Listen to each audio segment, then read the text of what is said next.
Deuxième grand titre de cette émission, les premiers huitièmes de finale de la CAN. Après une journée de repos, les choses sérieuses reprennent avec deux matchs intéressants. Il y a Maroc contre le Bénin et Ouganda contre le Sénégal. Et puis dans la troisième partie de l'émission, nous parlerons des à côté de la CAN. Nous passerons en revue quelques informations recueillies depuis le Caire en Égypte et bien entendu les affiches et les pronostics de nos invités. Nos invités justement, il y a Mamadou Lamine Mané, qui est rédacteur en chef chroniqueur du talk show Time Sport chez Beurre FM. Est-ce que vous êtes parent avec un joueur? Oh, vous savez, c'est comme un BGR. Je sais où tu veux m'emmener, José. Oui. Donc, les Mané, c'est un peu comme les Martin en France. Ouais. C'est une grande les Dupont, c'est une grande famille, mais il y a forcément un lien de parenté. Alors, je ne sais pas exactement lequel. J'en ai parlé à mon père, mais c'est. Faut chercher. Voilà, chercher. Il doit être de l'autre côté, mais il y a un lien de parenté. Et puis, Noureddine Sali, consultant sportif, il est journaliste, il est marocain. Noureddine, par contre, nous a fait croire au début qu'il était le cousin de Mohamed Salah. Oh là, t'es un peu loin quand même. Il y a forcément un lien de parenté peut-être quelque part. Oui. Et pour l'interactivité, n'oubliez pas donc d'intervenir pour nous donner vos pronostics, par exemple pour les matchs d'aujourd'hui avec les deux rencontres. Et puis nous analyser donc à votre manière les matchs que vous suivez chaque jour justement du côté de l'Égypte pour cette CAN. Alors le Facebook c'est Africa24 TV, puis le Twitter c'est #Africa24. Affiche du jour maintenant.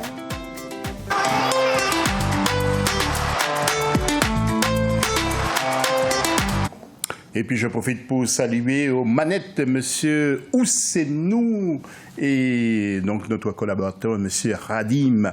Nous allons amorcer les huitièmes de finale de cette CAN, une autre compétition qui débute justement ce vendredi 5 juillet à 18h. Maroc-Bénin qui fait trembler beaucoup de personnes, beaucoup de supporters marocains. Tout de suite, voyons cette affiche. C'est parti pour les phases à élimination directe de la CAN 2019 avec le début des huitièmes de finale ce vendredi. Après avoir réalisé un sans faute dans le groupe D, le Maroc, qui a donc logiquement terminé premier, fait face à la surprenante équipe du Bénin.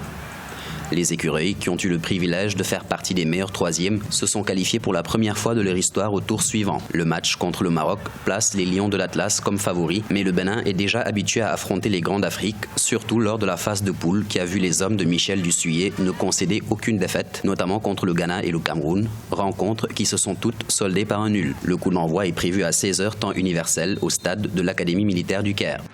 Le Maroc est favori sur le papier, Mamadou, mais on ne sait jamais ce qui s'est passé, ce qui peut se passer, lorsqu'on voit comment le Bénin s'est confronté devant le Cameroun, par exemple. Il y a de quoi, quand même, avoir des inquiétudes. Inquiétude, il ne faut pas arriver la fleur au fusil, je pense. Oui. Mais pour moi, le Maroc était une bonne surprise. Non pas parce qu'on n'en faisait pas un favori, faisait partie forcément des outsiders, des favoris, mais je trouvais que dans le jeu, ils ont été les premiers à être les plus près dans le jeu.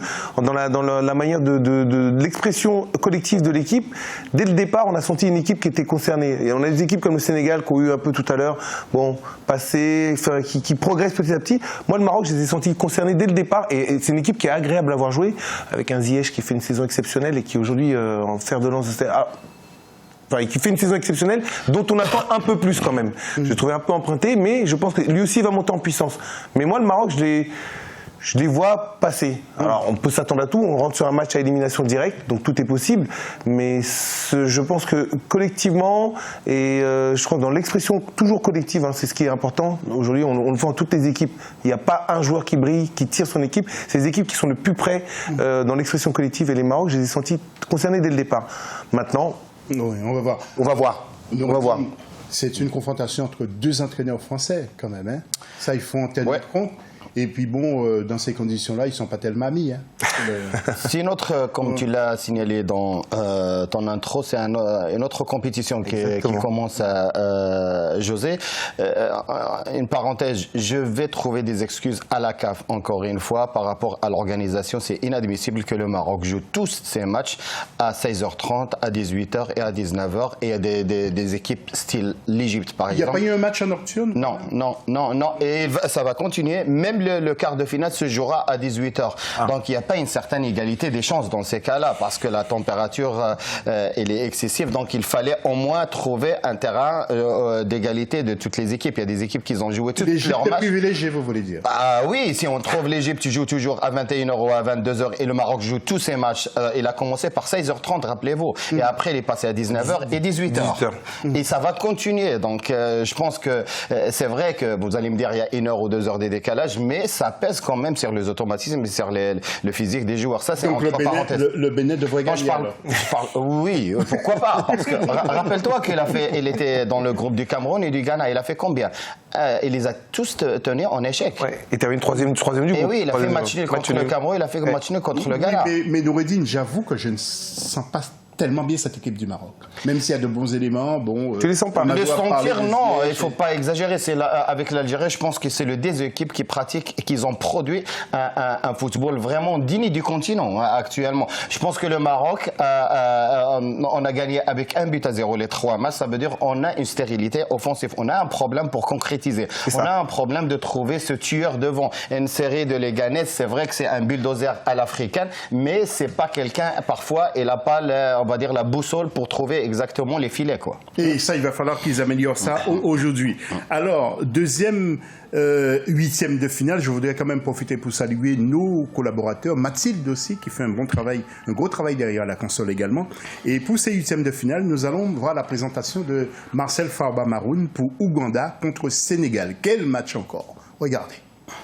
Pour sa 7e participation à une CAN, l'Ouganda a réussi à passer le premier tour et va affronter le Sénégal pour le compte du second 8e de finale de ce vendredi.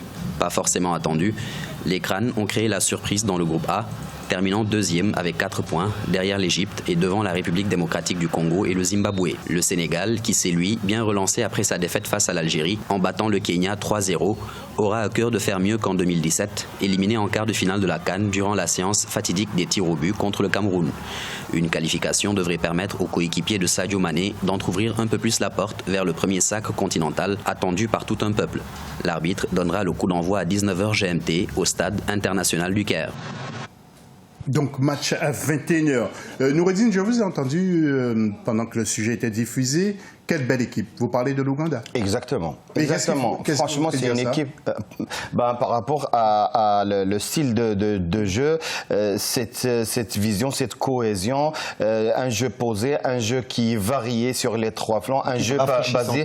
Exactement. C'est une équipe très plaisante à regarder jouer. Elle a causé beaucoup de problèmes, même si elle a perdu avec, je pense, 2-0 contre l'Égypte, mais le résultat ne reflète pas la physionomie de ce qui s'est passé sur le terrain. Je pense que cette équipe à prendre vraiment au sérieux dans ce deuxième tour, elle peut créer des sensations. Mamadou, vous êtes notre confrère sénégalais. Bon, c'est sûr que le cœur bat quand même pour votre pays. Bien sûr.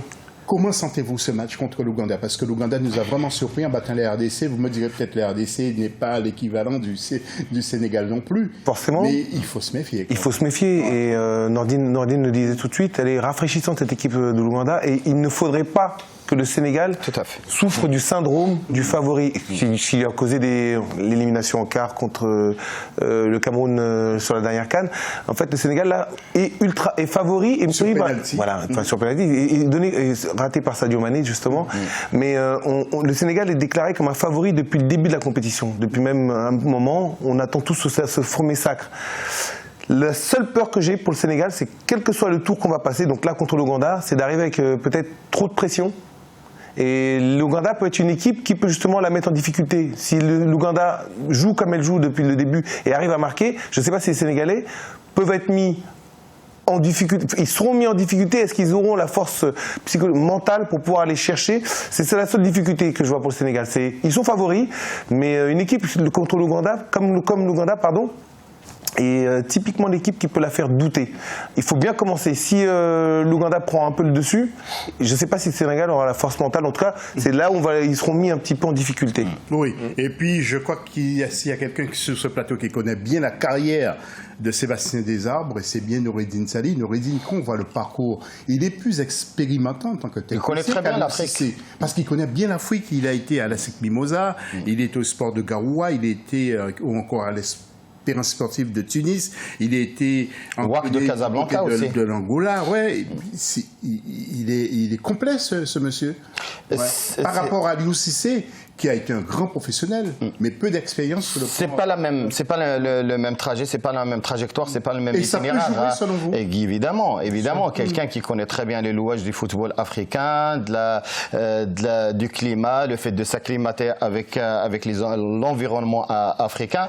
Aliou, par rapport à la carrière qu'il a fait, sa stature, son respect dans le pays et sa personnalité aussi qui joue beaucoup au sein de l'effectif de cette équipe du Sénégal, mais par contre de Sabre, c'est un petit Claude Leroy qui est en train de monter, quoi. Je veux dire, c'est pas comparable, mais je veux dire, le gars, il est là, il a sillonné pratiquement l'Afrique, et après une équipe, on voit très bien l'impact de l'entraîneur sur cette équipe-là, avec le style produit et proposé par cette équipe de l'Ouganda. Oui, alors Mamadou, c'est pas à dire que je me fais une fixation non plus sur l'Ouganda avec son entraîneur, mais quand on voit par exemple que l'Ouganda a obtenu sa qualification pour la CAN dès la 5e journée des éliminatoires en allant battre le Cap-Vert à domicile 1-0. Vous me direz aussi que le Cap-Vert n'est plus le Cap-Vert qu'on a connu, oui. Ouais, mais bon, ça joue quand même dès la 5e journée. Non, il va falloir vraiment se méfier de cette équipe et la prendre vraiment au sérieux. Comme je te disais tout à l'heure, il ne faut pas arriver avec la fleur au fusil sur ce match-là.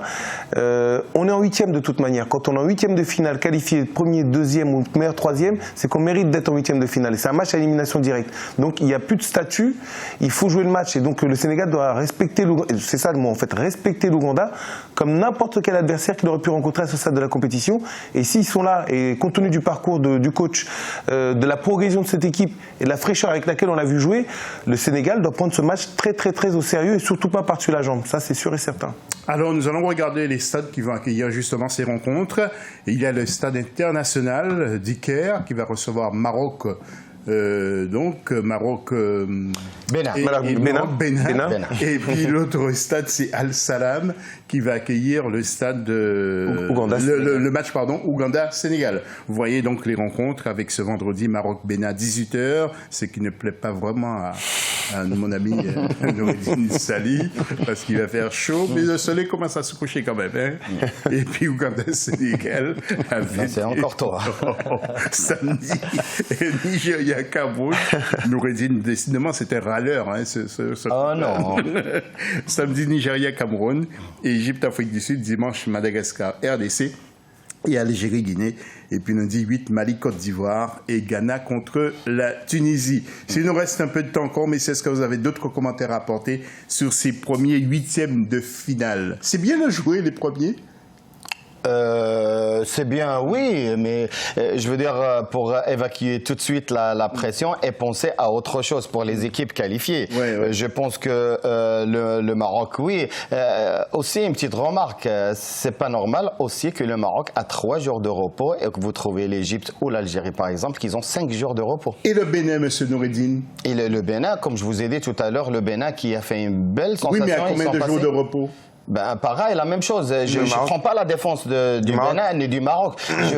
Moi, je suis en train de tirer le signal d'alerte. C'est vrai qu'on joue la première fois dans l'histoire de la CAN à 24. À 24 équipes et on était. Je pense qu'il y a encore un réglage à faire autour de cette compétition. Ça, ouais. Je ne prends pas la défense ni du Maroc ni d'autres équipes, mais il y a une certaine injustice par rapport à d'autres équipes sur l'organisation. Alors, j'aurais pu vous dire aussi autre chose, mon cher Noureddine. Pourquoi le Maroc n'a pas terminé 2e pour être tranquille? Ah ben, dis donc, vous savez, tout le monde cherche la première place pour éviter les gros cylindrés. Quand vous voyez la 2e place de la Tunisie, qu'est-ce qu'il lui a ramené comme ennui, tu verras. Hein. Oui, exactement. Alors, un petit mot Mamadou sur ces 8e de finale que nous allons voir ce soir. On a beaucoup parlé du Bénin, mais attention quand même, Sadio Mané, il y a deux pylônes. Hein. Oui. Derrière, il y a Koulibaly qui ne sort rien passer. Oui. Il ne laisse rien passer. Et puis devant, Sadio Mané, c'est la porte blindée. Oui, Sadio Mané qu'il faut surveiller comme du lait sur deux. Oui, alors Sadio Mané aussi qui, j'espère, montre un petit peu en puissance. Il faut savoir qu'il a fait quand même plus de 70 matchs. Hein, autour de 70 matchs. Il a fini la Ligue des Champions. Il fait une saison magnifique, extraordinaire. Et je pense qu'il faut attendre peut-être. On attend beaucoup de lui, ce qui est tout à fait normal compte tenu de son statut.